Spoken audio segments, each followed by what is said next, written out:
జిల్లా కేంద్రంలోని Loyola English medium పాఠశాలలో ఘనంగా అంతర్జాతీయ 11వ యోగా దినోత్సవం నిర్వహించారు. ఈ సందర్భంగా పాఠశాల విద్యార్థులు యోగాసనాలు వేసి అందరినీ అలరించారు. ఈ సందర్భంగా ప్రిన్సిపల్ మాట్లాడుతూ ప్రపంచమంతా వసుధైక కుటుంబంలా ఐక్యం కావడానికి యోగా ఉపయోగపడుతుందని తెలిపారు. యోగాతో ప్రపంచ ఐక్యత, ఆరోగ్య భారత్ నిర్మాణంలో పౌరులంతా భాగమవ్వాలని ఆయన అన్నారు. మానసిక, శారీరక ప్రశాంతత కోసం ప్రతి ఒక్కరూ యోగాను ఆచరించి భారత నవనిర్మాణంలో భాగస్వాములు కావాలని తెలిపారు. యోగా దినోత్సవం జూన్ 21 భారతదేశం గర్వించదగ్గ రోజు అని చెప్పారు. యోగాను ప్రపంచానికి పరిచయం చేసిన ఘనత ప్రధాని మోదీకే దక్కిందన్నారు. నేడు ప్రపంచమంతా యోగాను ఆచరిస్తుండటంతో భారతదేశం విశ్వగురువుగా నిలిచిందని తెలిపారు.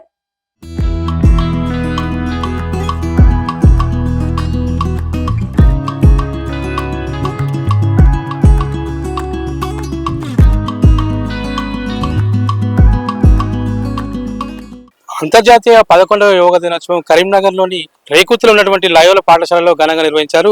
ప్రస్తుతం దానికి సంబంధించి మనతో మాట్లాడడానికి లయోలా స్కూల్ ప్రిన్సిపల్ బోస్ గారు ఉన్నారు. వారిని అడిగి మరిన్ని వివరాలు తెలుసుకునే ప్రయత్నం చేద్దాం. సార్ చెప్పండి సార్, ముందుగా మీకు యోగా డే శుభాకాంక్షలు. మీకు కూడా ఇంటర్నేషనల్ యోగా శుభాకాంక్షలు.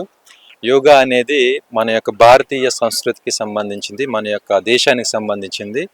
మన ప్రైమ్ మినిస్టర్ గారు చాలా ఆశతో, ఆసక్తితో ఈ యొక్క యోగా కార్యక్రమాన్ని విశాఖపట్నంలో జరపడం జరిగింది. దానిలో భాగంగా మన స్కూల్లో కూడా మన పిల్లల చేత యోగాసనాలు వేయించి పిల్లలందరూ కూడా మరి physical health, psychological health, intellectual health development is given in the school, and you have witnessed it how our students are very perfectly done the yogasanas under the guidance of our PT sir and all the staff. And in a way our school aims at holistic development, not only intellectual but also physical and psychological and social, and our students are very well trained and they have performed well. దీన్ని పురస్కరించుకొని పిల్లలు మాత్రమే కాదు, తల్లిదండ్రులు తర్వాత అందరూ కూడా యోగాని పాటించి తద్వారా మరి మానసిక, శారీరక ఆనందాన్ని పొంది తద్వారా మంచి ఆరోగ్యంతో ఉండాలని ఆశిస్తున్నాం. Thank you.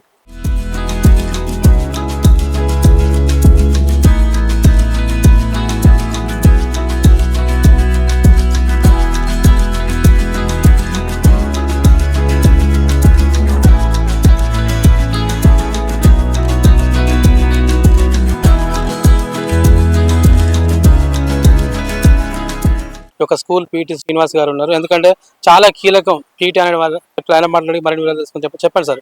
ఎందుకంటే యోగా అనేది మీ చేతిలో కొంతవరకు ఉంటుంది. ఎందుకంటే యోగా చేయడం అనేది ఇటు ఆటలతో పాటు కూడా యోగా ఒక భాగం అయిపోయింది కదా, దీనిపై మీ అభిప్రాయం? డిఫరెంట్ టైప్ గేమ్స్ ఆడిపిస్తుంటాం మేము. మాకు ఇప్పుడు కరీంనగర్లోనే ద మెయిన్ ఇంత గ్రౌండ్ ఏ స్కూళ్ళకు లేదు. అది మా స్కూల్కు ఉన్న అదృష్టం, మేము ఇక్కడ చేయడం మా అదృష్టం అది.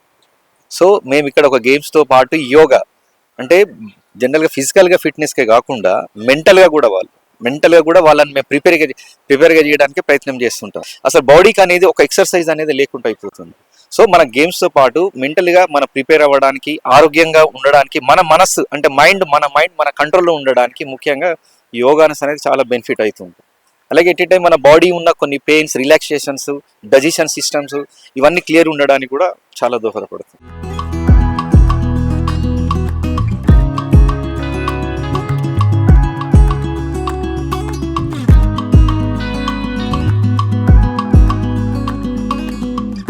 Good morning, my name is D. Shehita. I am studying 9th class.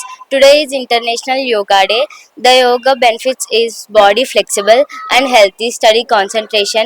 I will happy and I participated in the yoga, and this yoga I feel very healthy and very good, and study concentration and body is flexible. Thank you. My name is Pavitra. I am from class 9th.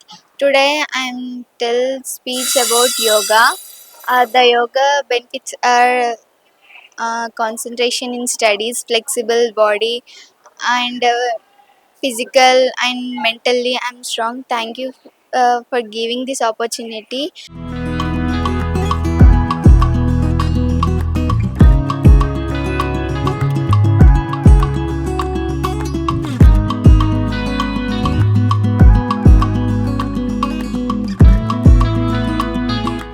Yoga చేయడం వల్ల ఆరోగ్యంగా ఉంటారని వాళ్ళు చెప్పడం జరుగుతుంది. ఈ యోగా చేయడం వల్ల ముఖ్యంగా చెప్పాలంటే చిన్నపిల్లలు ఎక్కువగా ఈ కాలంలో స్ట్రెస్ అనేది ఎక్కువగా ఉంటుంది.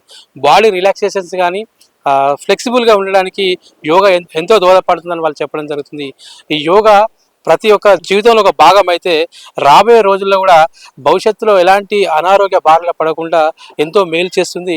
యోగా అనేది ఒక రిలాక్సేషన్తో పాటు మంచి సంపూర్ణమైన ఆరోగ్యంగా ఉండాలంటే యోగా తప్పనిసరిగా చేయవలసిన అవసరం ఎంతైనా ఉంది.